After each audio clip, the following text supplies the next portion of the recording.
pesan pada Ustaz Akmal semalam, suruh bawa pen dan buku masing-masing. Sebab nak kena tulis, benda ni bukan yang boleh ingat.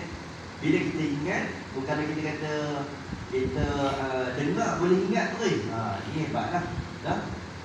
Tapi hari kita dengar saja, esok nanti lupa dah. Rugilah. Sebab bukan kita nak buat benda ni hari-hari. Sebab dia nak buat benda khusus ni, dia memerlukan modal. Kita nak beli barang untuk khusus itu pun sudah mengeluarkan modal. Bila keluar modal ni, dia tak boleh buat gerak sangatlah. Kita buat jarang-jarang macam tu. Akmal semalam ada pesan tak suruh bawa buku dengan pen? Seorang pun tak ada bawa. Baik. Baik itu satu kesalahan sebab Ustaz kira setiap pengajian perlukan ada catatan. Tak boleh kita dengar semata-mata dan kita nampak ada catatan. Habis setakat itulah. Jadi alhamdulillah, syukur pada Allah Subhanahu wa taala. Jadi hari ini Ustaz akan cerita berkenaan dengan tajhizkan akan jenazah. Kita nak menguruskan akan jenazah bagaimana daripada awal seorang tadi mati sehinggalah akhirnya dikuburkan. Apabila seseorang itu mati, seseorang Islam itu mati, maka diwajibkan di atas kita, iaitu orang yang hidup, untuk menguruskan jenazah, iaitu dengan 4 perkara. Yang pertama sekali, kita mandikan jenazah. Yang kedua ialah kita mengkafankan jenazah. Yang ketiga, dengan kita sembahyangkan akan jenazah. Dan yang keempat, kita kebumikan akan jenazah. Ini perkara 4 yang wajib kita tahu, walaupun secara asas sekalipun. Kita nak tahu banyak, tak boleh. Nak tahu asas pun dah mencukupi. Baik. Jadi apabila seseorang tu mati, siapa-siapa sahaja mati, keluarga kita, adik-beradik kita, mak ayah kita, atuk kita, segala orang yang terdekat kita mati, maka apakah perkara yang pertama sekali kita perlu lakukan? Baik.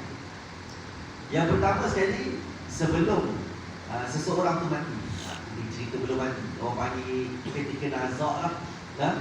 Ketika seseorang tak dinazak, maka apakah perlu kita lakukan apabila seseorang itu hampir mati? Jadi yang pertama sekali kita kena lakukan ialah kita membacakan surah Yasin ataupun surah Ar-Ra'd. Dalam kitab sebut surah Yasin bagi memudahkan atau melancarkan keluarnya roh. Begitulah juga dengan surah Ar-Ra'd, juga untuk memudahkan jenazah keluar daripada roh keluar daripada jasad tadi. Baik. Itu yang pertama. Kemudian yang keduanya, kita mestilah mentalkinkan akan jenazah. Macam mana nak talkinkan jenazah? Darah. Kita talkin jenazah ni maknanya kita menyebut kalimah la ilaha illallah. Sebut kalimah la ilaha illallah di telinga kanan dia, kemudian sebutlah dengan perlahan-lahan. Sebutlah sehingga 3 kali. Sebutlah sampai 3 kali. Kemudian sebut saat itu dengan perlahan-lahan. Jangan memaksa dia untuk cakap. Kita kata dia tak boleh nak sebut. Dia dalam ketika nazak ni, dia tengah berlawan dengan diri dia sendiri. Jadi bila tengah lawan dengan diri sendiri, dia nak sebut kalimah tu bukan perkara mudah. Bukan benda yang mudah nak sebut kalimah la ilaha illallah, melainkan dia ada iman yang kuat. Jadi kita talqinkan ni cukup untuk dengarkan di sebelah telinga kanan dia. Kita sebut sebanyak 3 kali dengan perlahan-lahan. Jangan baca laju-laju. La ilaha illallah. Sekali. Biar dulu. Kemudian disebut lagi sekali. La ilaha illallah.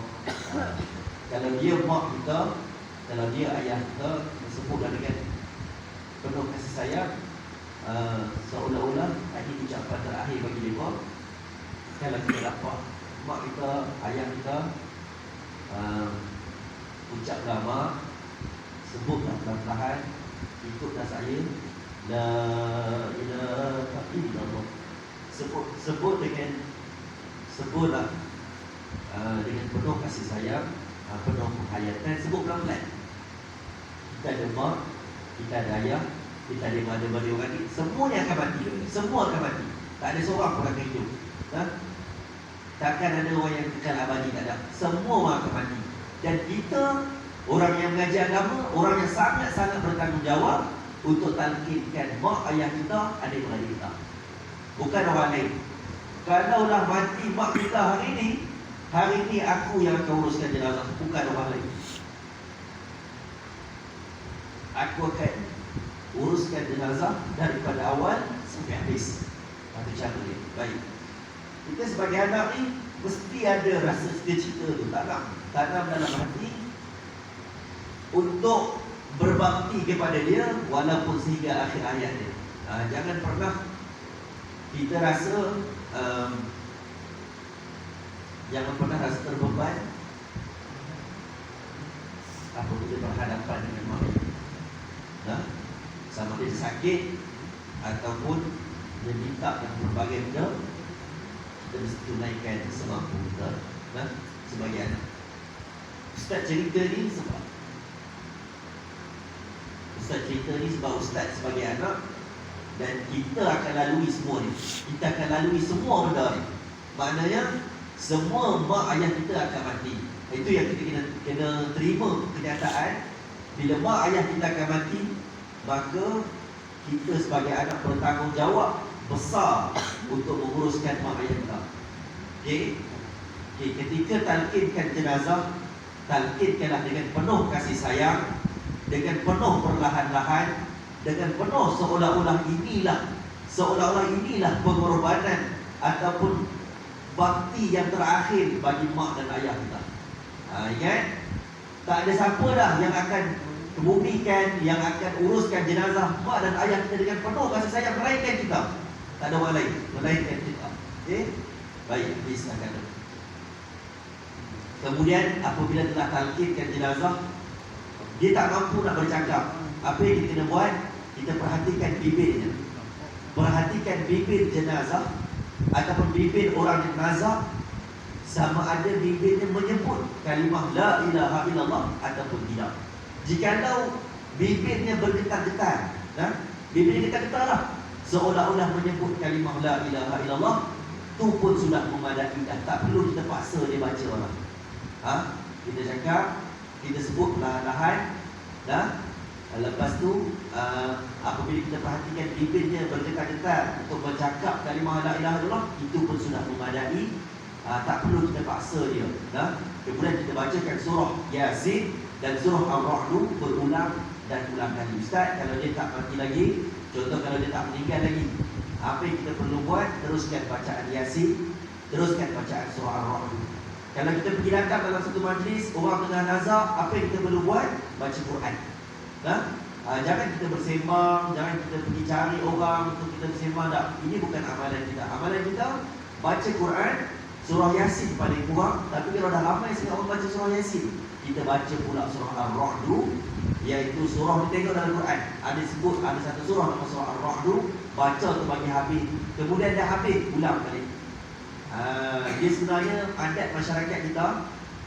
Ustaz tengoklah adat masyarakat kita, bila dapat satu kematian, kita lebih memilih untuk berkumpul ramai-ramai dan menceritakan cerita hal-hal lain.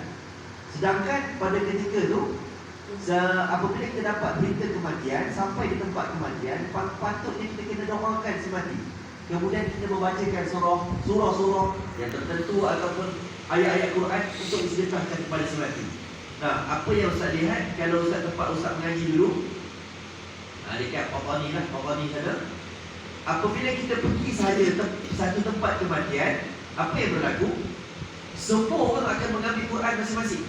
Quran juzuk 1, juzuk 2, juzuk 3 sampai yang juzuk 30. Dan dia akan letakkan sini Quran yang sudah dibaca, hari Quran yang belum dibaca. Sehingga adat itu dipakai hampir majoriti masyarakat Pawani. Hampir majoriti. Maknanya kebanyakan masyarakat kita. Jadi saranan Ustaz, apabila ada adik-beradik kita meninggal ataupun mak ayah kita meninggal, ataupun atuk kita meninggal, semua yang berkaitan dengan kita sediakan Al-Quran yang juzuk 1, juzuk 2. Lepas tu letak dalam satu bakul, tulis itu belum dibaca. Tulis kat bakul satu lagi, sudah dibaca. Kita buat 2 tu, letak kat depan rumah. Esok nanti kan yang datang pakar-pakar ambil, yang belum baca letak. Supaya orang pakar-pakar baca Quran. Bukan pakar-pakar menyembah. Kalau pakar-pakar menyembah itu tak jadi raja. Orang mandi rugi lah. Sepatutnya kita kena pakat-pakat baca Quran. Pada ketika itu kita nak sedekahkan bagi jenazah ni, bukan sembang saja, rugilah, rugi. Sebab adat kita sekarang ni bukan ziarah orang, bukan untuk baca Quran. Tapi adat kita ziarah orang untuk kita bersembang, untuk kita cerita. Sedangkan itu bukan daripada amalan kita. Amalan orang Islam bukan lagi. Baik, habis setakat tu. Kemudian setelah kita talqinkan si mayat, apabila kita nampak sahih dah, kata dia sudah meninggal dunia. Apabila seseorang itu sahih dah, mana kata kita dah nampak dah tanda-tanda dia ni memang sudah habis, nyawanya sudah habis, ataupun sudah tetap kata meninggal dunia, apa yang perlu kita buat? Ambil satu kain. Oh lupa, saya seorang ibu ada putih. Ada putih. Ambil putih. Tolong ambil putih.